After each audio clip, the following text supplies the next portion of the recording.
Good morning and welcome to 365 Days of Amazing Stories with Theo Mayer.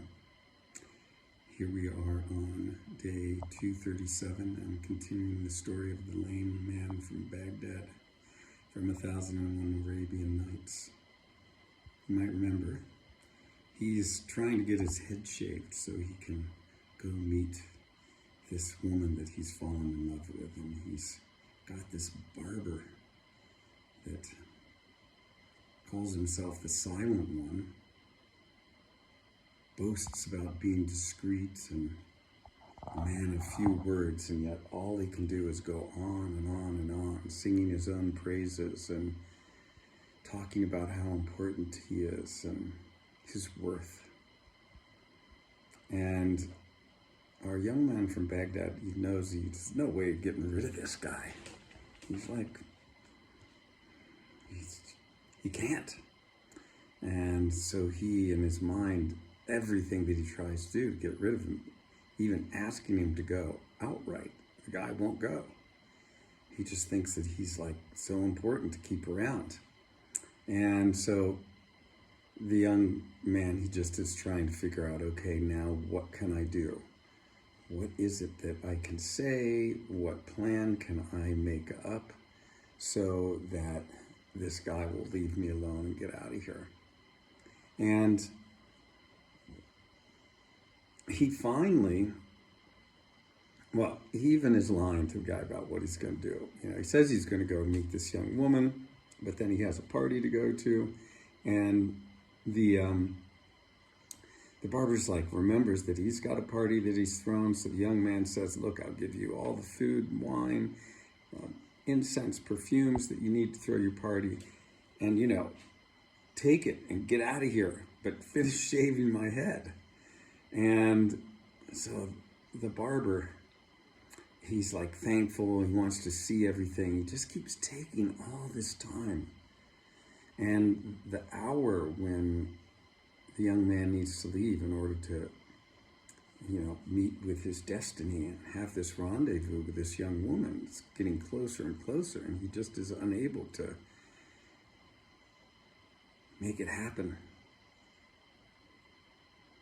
Well, the barber now wants to invite the young man to come with him and meet all of his friends. And the young man's like, "Oh, that's lovely, but maybe on another day we can do that. But let's finish shaving my head so, we can have our days." The barber's like, "Oh, well, if you don't want to come and meet them, and you don't want to come to, my party, and you still want to go to yours, then my friends, they don't need me to be there. It's like, I'll leave the food and they'll be happy, and I can come and make sure that you're okay, because I'm worried about you, especially in your emaciated state, that something ill is going to happen to you today." And the young man was just like, now, look, it's like, he still can't get rid of him. The guy wants to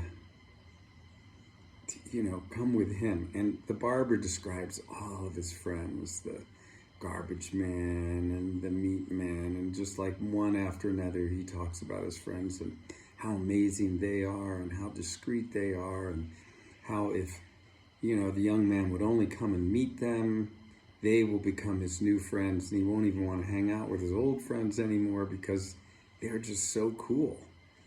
Who wouldn't want to hang out with his friends? Well, finally, the barber shaves the young man's head. And I'll go on from his perspective now. He's ready to go. Yeah, I guess there's horns or callers that call out certain times when prayer is happening. He realizes he's got to get the heck out of there if he's going to have this rendezvous happen. So in his words, there I was. The barber finally finished shaving my head. I had to get him out of there somehow. So I told him, fine. You want to come with me? That's great. I'll tell you, take your food, to your house and meet your guests, and I'll wait here for you until you return. And then the two of us can go. And so the barber, he agrees to this plan, but the barber, somewhere inside, he's like, okay, I know this guy. He's going to say that, but the minute I'm gone, he's going to take off on his own. Well, they go down. The young man sees the barber off. And the barber, now with the young man's servants, starts to head off toward his house. And the barber then stops. He bids the servants continue to go to his house, drop the food off, and he turns and comes back to the house and hides around a corner so he can watch the door but not be seen. The young man goes up. He finishes dressing himself, makes sure that he looks good and smells good, goes down to the door, opens it, looks left and right, and begins to make his way through the streets of Baghdad to where the head judge's house is. Unbeknownst to him, the barber falls in behind him and begins to make his way as well to the house of the head judge. Now, the young man gets to the door, and who should be there but the old woman who's helped him out with all of this. And she, being on his side, she opens the door and she brings him up to the young woman's room. And she says, I will go get the mistress and have her come to you in the room. And it turns out that the judge, the head judge, he comes back early from Paris and he comes into the house. And when he gets there, he finds something that is not quite right. Now, at this point, the barber has hidden himself outside of the house of the head judge. The head judge goes in. He finds that one of his servants, male servants, has done something that, it's just inappropriate and worthy of punishment. And the head judge begins to beat his servant until the man cries out in a man's voice, loud and in pain. And it turns out that as all this is going on, Barber's listening, and now he's very concerned.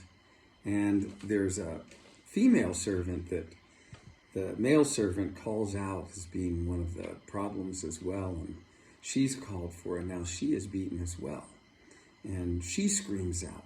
And so now the barber has heard both a man and a young woman screaming in pain. And he assumes that the young man from Baghdad, the now lame man, has been beaten or hurt in some way. And he goes off and he begins to call through the streets, my master is being murdered. He's being murdered right at the head judge's house. He begins to go through the streets calling all this out. And all these people begin to gather because, it's not the norm to have somebody be crying out through the streets that somebody's been murdered. And so everybody begins to come and gather around the head judge's house. And they begin to call out that, to bring the young man out, And the young man is like, completely doesn't know what to do. He can't get out of the house. Because if he opens the door and goes down the stairs, that is definitely not going to go well. He can't jump out the window. He'll break his leg. He looks around the room, and all there is a chest that he can potentially hide himself in. So he opens the lid. There's basically nothing in it but a few garments. So he climbs in, pulls the lid over the top of himself, and hides himself in this chest. And we'll stop the story there. Find out what happens next. Okay, thanks for joining. Enjoy the rest of your day.